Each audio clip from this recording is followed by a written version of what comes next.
नमस्कार, स्वागत है आप सभी का स्टडी कैपिटल में। तो हम लोग सीवीटी में हिंदी 2024 के प्रश्नों को देख रहे हैं। 1 से 25 प्रश्नों तक हम लोग देख चुके हैं और 75 प्रश्नों को हमें कवर करना है। तो 1 से 25 तक हो चुका है। 26वें प्रश्न से हम लोग आज के इस वीडियो में आगे बढ़ेंगे। अब बहुत साधारण स्तर के प्रश्न कुछ यहाँ इस पेपर में हमें देखने को मिले थे। जैसे यण संधि का उदाहरण कह रहा है। तो हम जानते हैं यण संधि के लिए सूत्र है इको यण ची और ई का या हो जाता है यानी अत्याचार।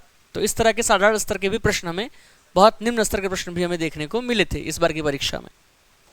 आगे बढ़ेंगे। अच्छा, एक चीज़ और कि जब साधारण स्तर के प्रश्न देखने को मिलते हैं किसी परीक्षा में, तो बहुत संभव होता है कि अगली बार पेपर का स्तर बहुत मुश्किल कर दिया जाए, बहुत हार्ड कर दिया जाए। तो ये इस तरह की चीज़ों से भी अवेयर रहें। अगर आपके पहले जो प्रश्न हुआ है वो बहुत ज़्यादा सरल है, तो फिर आप बहुत कठिन प्रश्न के लिए तैयार रहिए आपके समय की परीक्षा में। जिस समास में दोनों पद प्रधान होते हैं कहलाता है। तो हम जानते हैं कि ये जो है द्वंद्व समास है, चार थे द्वंद्व उभय पदो। तो जो दोनों पद प्रधान है तो ये द्वंद्व समास है।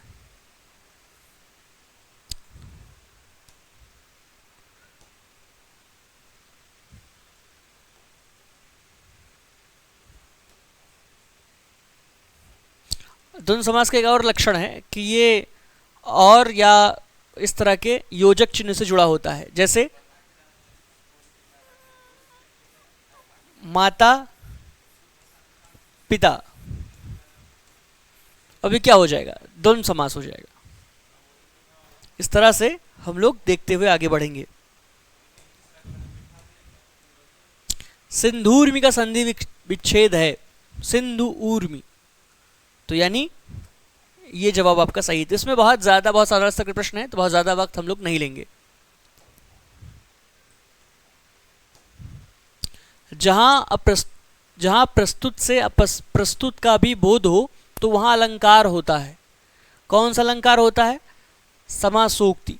एक चीज़ ध्यान दीजिएगा, ये थोड़ा सा विवादित प्रश्न सा था। ये जब ये परीक्षा हुई थी इसकी, तो जस्ट अगले दिन मैंने वीडियो बना के बताया था कि भामा के यहाँ और शुरुआती जो हमारे आचार्य हैं अलंकार संप्रदाय के, तो उनके यहाँ प्रस्तुत प्रशंसा और समासोक्ति में बहुत विभाजन ठीक तरीके से मिलता नहीं है कि बहुत स्पष्टता हमें मिले। समासोक्ति और अप्रस्तुत प्रशंसा को कोई किसी के भीतर रख देता है। ठीक है, तो ये चीज़ भी याद रखेंगे हम। बहरहाल इसके हिसाब से, इस प्रश्न के हिसाब से हमारा जवाब समासोक्ति ही होगा। आगे बढ़ेंगे। दो वर्णों के मेल से उत्पन्न विकार को व्याकरण में बताइए। इतने सरल स्तर के प्रश्न बताइए, मास्टर्स में एमए की परीक्षा में भी पूछे गए थे। तो ये कई बार चिंतनीय भी होता है कि पेपर बनाने वाला क्या करना चाहता है, क्योंकि इस तरह से फिर परीक्षा का स्तर जो है बहुत कठिन हो जाता है। ध्यान दीजिए, मैं उल्टी बात कह रहा हूँ। पेपर में प्रश्न बहुत साधारण रहते हैं तो परीक्षा का स्तर कठिन हो जाता है। क्यों? क्योंकि इस तरह से आप 50 से 60 प्रश्न सब लोग कर ले जाएंगे और जो पूरा खेल फंसता है वो 10 से 15 प्रश्नों का फंसता है। तो फिर वहाँ बहुत मुश्किल सिचुएशन हो जाती है सारे लोगों के लिए, सारे परीक्षार्थियों के लिए। यहाँ आगे बढ़ेंगे हम संधि पर टिक लगाते हुए।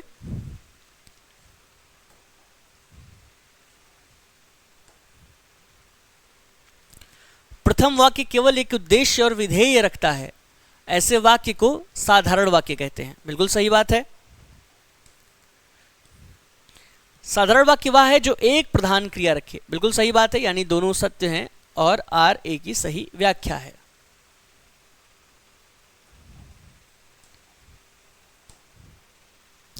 निम्नलिखित में से कौन सा वर्तमान काल का भेद नहीं है?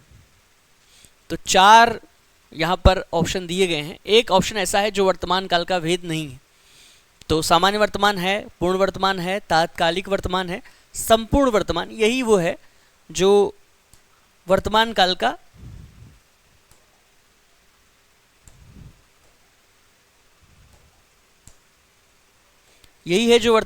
भेद नहीं है।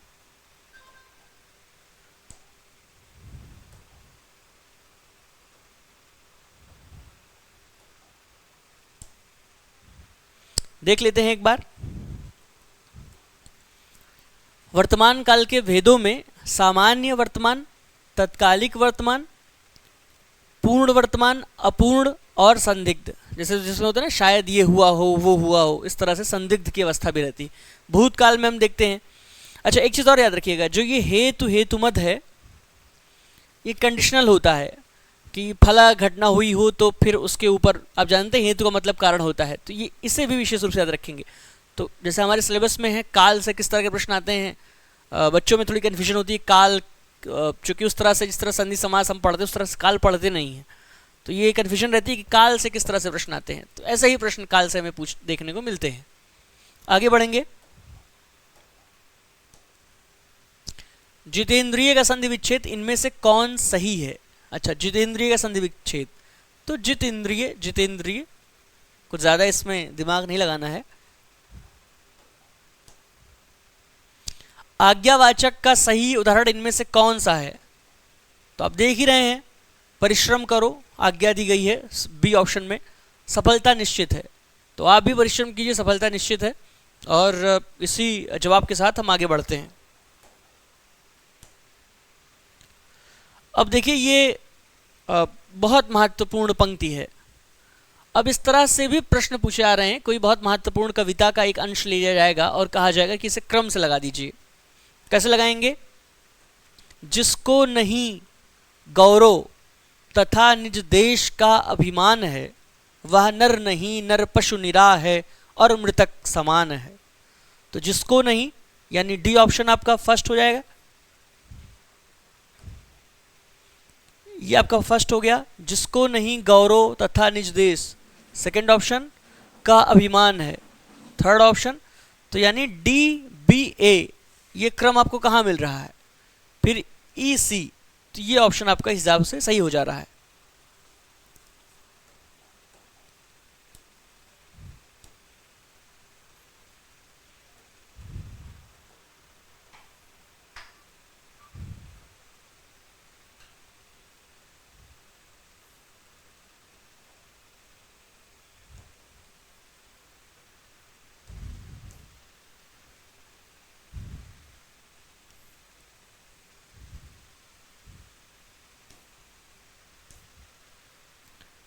तो एक महत्वपूर्ण सूचना ये कि स्टडी कैपिटल अपना CVT PG 2025 का बैच ला चुका है, कक्षाएं शुरू हो रही हैं, तो आपसे बिल्कुल भी चूक नहीं होगी ऐसा मुझे अनुमान है, ऐसी मैं अपेक्षा करता हूं, क्योंकि कक्षाएं शुरू हो चुकी हैं और बिल्कुल भी आप देर करेंगे तो नुकसान आप ही का हो सकता है, क्योंकि कक्षाएं अपनी गति पकड़ रही हैं। अच्छा, इस कोर्स में आपको मिलेगा क्या क्या? लाइव क्लासेस मिलेगी, स्टडी मटेरियल जो कि आप कक्षा करेंगे वो स्टडी मटेरियल आपका ही है, उसके बाद फ्री टेस्ट सीरीज़ है और गाइडेंस मैं आपके साथ इस कोर्स में जुड़ूंगा ही। तो निश्चित रूप से आप अगर मेरे साथ तैयारी करना चाहते हैं CVT PG 2025 की, तो इस कोर्स के साथ आप जुड़ सकते हैं। आगे बढ़ते हैं हम एक छोटी सी सूचना देने के बाद। प्रश्न है कि निम्नलिखित में से बहुब्रीहि समास का उदाहरण है। तो मुझे नहीं लगता इसमें ज़्यादा वक्त लगाने की ज़रूरत है। चंद्रशेखर, ये ऑप्शन आपका सही है।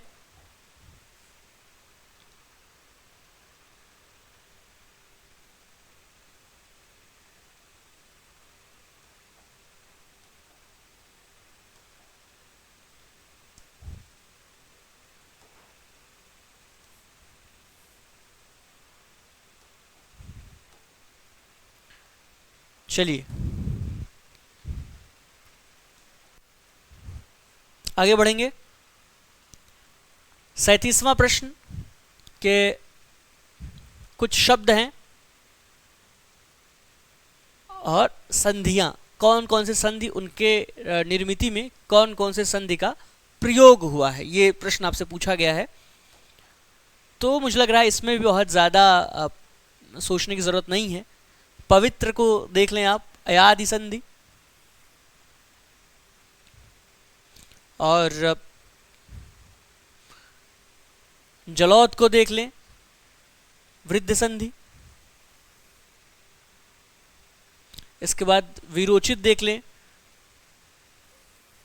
गुण संधि और अन्वेषण को देख ले, यण संधि, तो ए का सेकेंड है और बी का फर्स्ट है, सी का फोर्थ है, डी का थर्ड है। तो इस तरह से ये ऑप्शन आपका सही हो जाएगा।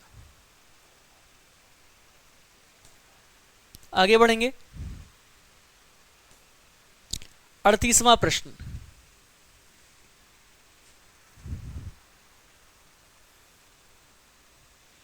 प्रश्न है, निम्नलिखित में से विसर्ग संधि का उदाहरण है। विसर्ग संधि, आप जानते हैं स्वर व्यंजन विसर्ग 3 तरह की संधियां हम पढ़ते हैं, तो देख के ही स्पष्ट है, निष्फल, पुरस्कार और भास्कर। ये 3 आपको जहां मिले, ए सी निष्फल, निह फल, निष्फल, तो इस तरह से ए सी और ई, ये ऑप्शन आपका तीसरे का सही है। तो यानी आगे बढ़ेंगे। फिर नायक नायिका का भेजद निरूपण, विषय वासना की तिरस्कार, नक्षिक। अब इस प्रश्न में बच्चों को कंफ्यूजन हुई थी।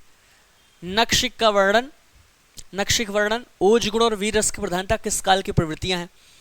तो आप देखेंगे तो इसमें 2 तरह के उत्तर आपके जहन में आएंगे, एक आदिकाल की और दूसरी प्रवृत्ति है रीतिकाल की। लेकिन हम जानते हैं कि रीतिकाल में, आदिकाल में विषय वासना तो भरपूर है, ओज और वीर रस का वर्णन बहुत है, पर संस्कृत साहित्य को लेकर के जो काव्यशास्त्र की परंपरा चलती है हमारी हिंदी में, वो रीतिकाल में शुरू होती है, जिसमें नायक नायिका भेद भी तमाम काव्यांगों के साथ नायक नायिका भेद निरूपण भी किया जाता है। एक यह प्रवृत्ति जो रीतिकाल को आदिकाल से अलग बनाती है। दूसरी विषय वासना के तिरस्कार, ठीक है, ये भी रीतिकाल में हम देखते हैं। रीतिकाल में इस तरह की श्रृंगारिक रचनाएं तो बहुत हुई हैं, पर बहुतेरे बहुत सारे कवियों के यहाँ आपको यह प्रवृत्ति भी देखने को मिलेगी। उसके बाद ओज गुण और वीर रस, ये तो दोनों में कॉमन है। तो ये कुछ विशेषता, ये शुरू की दोनों विशेषताएं ये रीतिकाल को आदिकाल से अलग करती हैं, इसलिए ये ऑप्शन आपका सही हो जाएगा।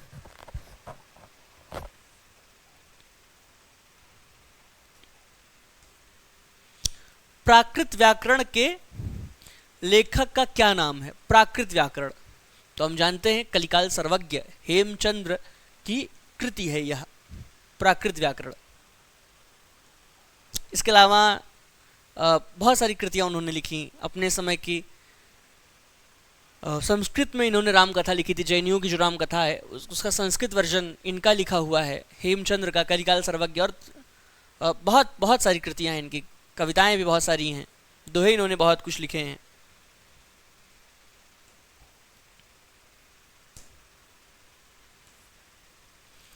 किस कवि ने रीति को काव्य का द्वार कहा है? अब देखिए कि ये थोड़ा मुश्किल प्रश्न आया था। मुश्किल इसलिए कि जो हमारी कंटेंट वाली किताबें हैं, दृष्टि और गोविंद पांडे, इस तरह की किताबों में ये बात लिखी नहीं गई है। तो अब इस तरह के प्रश्न आ जाते हैं तो थोड़ी सी दिक्कत हो जाती है छात्रों को, जो सिर्फ और सिर्फ इसी तरह की कविताओं से पढ़ रहे हैं। इसलिए मैंने इस बार आपके लिए ये पुस्तकों की सूची में, सुझाव में ये जोड़ा है कि आप भगीरथ मिश्र का जो काव्यशास्त्र है उसको भी पढ़ें अपनी तैयारी के साथ साथ, जिससे किसी तरह की कोई कमी न रह जाए। तो बहरहाल इसका जवाब देख लेते हैं हम। देव कवि ने रीति को काव्य का द्वार कहा है। चलिए आगे बढ़ते हैं। एक तरफ हैं हमारे संत कवि और एक तरफ उनकी रचनाएं। इस तरह के बहुतेरे प्रश्न आप देख रहे होंगे कि परीक्षा में पूछे गए हैं। तो संत कवि एक तरफ उनकी रचनाएं। सूची आपको मिलान करनी है। कबीर, आप जानते हैं कि बीजक, सब्दी या साखी, सबद, इस तरह की रचनाओं का संकलन है। बीजक आप जानते हैं कि तीनों को मिला के संकलित किया गया था। फिर उसके बाद दादू दयाल की हरडे वाणी है, सुंदरदास की सुंदर विलास है और रैदास की शेष जो बची हुई कृति रैदास की है। इस तरह का ऑप्शन आपको कहाँ मिलेगा? बी का थर्ड, ए का फर्स्ट, सी का सेकंड और डी का 4, तो ये आपका ये दूसरा ऑप्शन सही है। फिर सूची 1 में पंक्तियां हैं और सूची 2 में कवियों का नाम है। पहला वाला प्रश्न था वो रचनाओं और कवियों में था, ये उनकी पंक्तियां और कवियों का नाम। तो इसमें कुछ ज़्यादा नहीं सोचना है। दशरथ सुत्ती हूँ लोग बखाना, राम नाम का मरम है आना। कबीर जो है वो उनका राम नाम अलग है, वो दशरथ सुत राम को नहीं मानते, राम उनका अपना निर्गुणी राम है। फिर अजगर करे न चाकरी, पंछी करे न काम, दास मलूका कह गए सबके दाता राम। गुरु सुआ जही पंथ दिखावा, तो सुआ यानी तोता कहाँ गुरु था आप जानते हैं कि पद्मावत में, यानी जायसी के पद्मावत में। मंगल भवन मंगल हारी, द्रवहु सो दशरथ अजिर बिहारी, बाबा तुलसी। तो इस तरह से ए का तीसरा, बी का दूसरा, ये तीसरा ऑप्शन आपका सही हो गया। आगे बढ़ेंगे हम।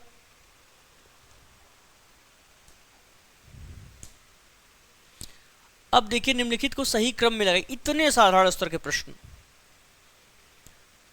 तो आप जानते हैं भारतेंदु युग सबसे पहले, तो फिर उसमें कुछ बचता ही नहीं है।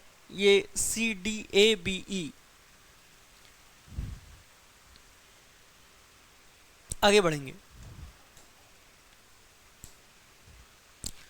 भला हुआ जो मारिया, बहिण मारा कंत।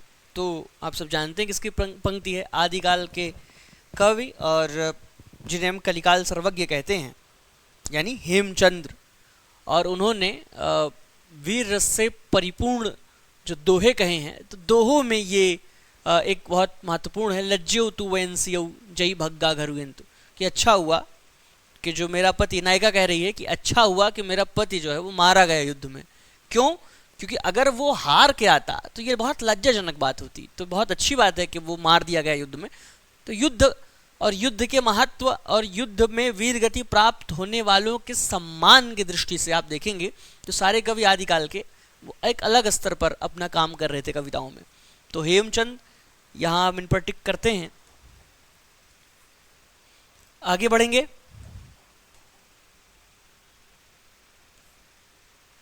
नीचे दो कथन दिए गए हैं। पहला, पृथ्वीराज अशोक रचनाकार चंद्रवरदाई हैं, बिल्कुल सही बात है। चंद्रवरदाई पृथ्वीराज चौहान के समकालीन थे, बिल्कुल सही बात है। कहाँ यहाँ तक जाता है कि पृथ्वीराज और चंद्रवरदाई एक ही दिन पैदा हुए थे और एक ही साथ मरे। तो समकालीन की क्या बात करते हैं, वो तो जुड़वे भाई जैसे थे, हालांकि थे नहीं, लेकिन अब एक ही साथ एक ही दिन पैदा हो रहे हैं, एक ही दिन मर रहे हैं। तो समकालीन का जो है वो समकालीनता से बड़े आगे की चीज़ हो गए। तो हम लोग देखेंगे कथन एक और कथन एक दोनों सही हैं। आगे बढ़ेंगे। राहुल सांकृत्यायन ने हिंदी का प्रथम कवि किसे कहा है? राहुल सांकृत्यायन ने हिंदी का प्रथम कवि कहा है सराहपात को। ध्यान देंगे दोहा कोश का संपादन भी राहुल सांकृत्यायन ने किया है, जिसमें सरापात और अन्य सिद्धों के दोहे हैं। तो अपभ्रंश के जानकार भी थे, बहुत सारे दोहे, बहुत सारे सिद्ध साहित्य की सामग्री तिब्बत से लेकर के आए थे। और ये सरापात को यानी सरहपा को, राहुल वज्र को, राहुल भद्र को, राहुल सांकृत्यायन राहुल वज्र या राहुल भद्र को पहला कवि मानते हैं। राहुल भद्र कौन है? सरापात का ही नाम, दूसरा नाम हुआ करता था। चलिए ये बातें हो गई, हम लोग आगे बढ़ते हैं। नाथ संप्रदाय में बताइए, इस तरह के प्रश्न पूछा गया था। अब पूछ रहा है नाथ, तो नवनाथ, उसमें फिर ज़्यादा दिमाग लाने की ज़रूरत है नहीं। लेकिन फिर मैं कह रहा हूँ कि इस तरह के प्रश्नों में जो 10 से 15 प्रश्न होते हैं इस तरह के पेपर में, वही सारा खेल निर्धारित करते हैं। और वहीं जो चूक जाता है, पूरा पेपर हल्के में ले लेता है, वो बर्बाद हो जाता है। तो हम लोग आगे बढ़ते हैं।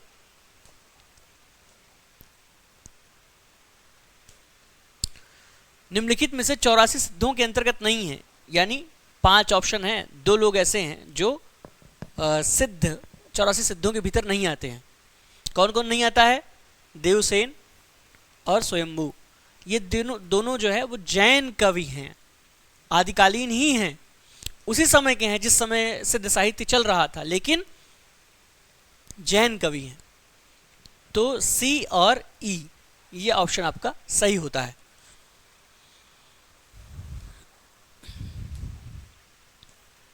अगला प्रश्न, तुलसीदास की भक्ति किस भाव की है? अब ये प्रश्न है तो दास्य भाव की है। राम ही केवल प्रेम पियारा, तो दास्य भाव से ये राम की भक्ति करते हैं। इसी में से इसी तरह से पूछ लेते हैं साख्य भाव से, तो हम सूरदास को लगाते हैं। माधुर्य पूछता है तो मीराबाई को लगाते हैं। महत्वपूर्ण सूचना, चूंकि ये इसी अनुक्रम में है, सीयूईटी पीजी का बैच स्टडी कैपिटल ने शुरू कर दिया है। तो ये मैं हिंदी के कोर्स की तैयारी के लिए अगर आप जुड़ना चाहते हैं तो मेरे साथ जुड़ जाइए। विशेष बात यह है कि इसमें लाइव कक्षाएं होंगी, मैं और आप एक साथ एक समय पर अपने विषय के विषय में बातचीत करेंगे, अध्ययन करेंगे गंभीर, और इसके साथ स्टडी मटेरियल आपको दिया जाएगा। सिर्फ कक्षाएं नहीं होंगी, पाठ्य सामग्री भी आपको मिलेगी। PYQs हम हल करेंगे बहुत अच्छे से, और जब परीक्षा नज़दीक आती है तब तो हम लोग फिर PYQs की अलग कक्षाएं ही रखते हैं। इसके साथ साथ फ्री टेस्ट सीरीज़ आपको दी जाएगी, और अगर आप इस कोर्स में इंटरेस्टेड हैं तो दिए गए नंबर पर कॉल कीजिए, और डिस्क्रिप्शन में भी नंबर दिया गया होगा, उस पर कॉल कीजिए और जुड़ जाइए हमारे साथ। हम लोग मिलकर विधिवत CUET PG यानी MA हिंदी 2025 की विधिवत तैयारी करते हैं। तो चलिए इस सूचना के साथ हम आगे बढ़ेंगे, और ये कुछ बातें यहीं पर आकर के हम अपनी इस कक्षा को समाप्त करेंगे। 50 प्रश्न हो चुके हैं, यानी 2 खंड हमारा पूर्ण होता है, और अब तीसरे खंड यानी 51 से लेकर के 75 तक के लिए हम लोग तीसरे खंड में आएंगे, और फिर शीघ्र हम लोग अपना 75 प्रश्न ये इसे ख़त्म करते हैं। तो यहीं मैं अपनी बातचीत समाप्त करता हूँ। धन्यवाद।